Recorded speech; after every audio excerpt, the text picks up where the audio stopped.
Welcome to Nasdaq Trade Talks. I'm Jill Malandrino, global markets reporter at Nasdaq. Joining me is Robin Sachs-Frankel, personal finance and credit card expert with Forbes Advisor, a trusted destination for unbiased personal finance advice, news, and reviews to discuss why you should apply for a second PPP loan. Robin, it's great to see you again. Welcome back to Trade Talks. Thanks so much for having me. You got it. And the Paycheck Protection Program, known as PPP, is back and now includes the option to apply for a second draw of funds. Robin, just because it's available, does that mean you should apply? Sure. If you could use the funds and you meet all the eligibility requirements, there's absolutely no reason why a business shouldn't apply for these funds.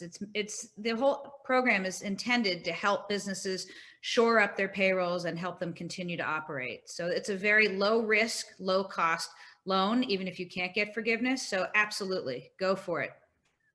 Who's eligible for the second PPP?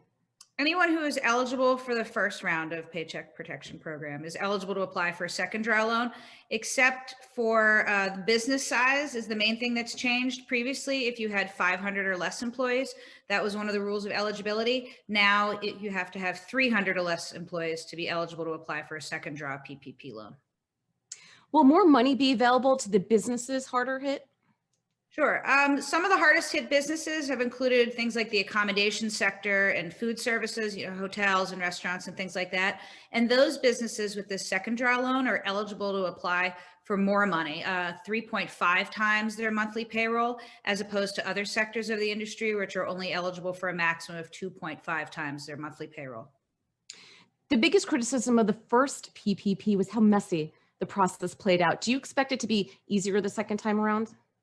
Sure. I mean, absolutely. Already the application process has been streamlined and changed and iterated upon multiple times since its inception last March. And now the rules of forgiveness in particular have gotten a lot easier. So I think, over time, because it's a new program, the powers behind the execution have really worked very hard to streamline everything and make it a little bit easier for everybody.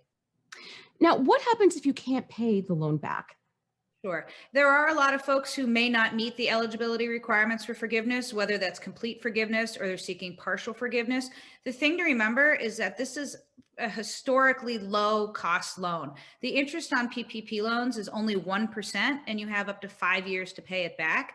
So even if you end up not meeting any of the requirements for forgiveness, it's still about as low cost a loan as you're ever going to find.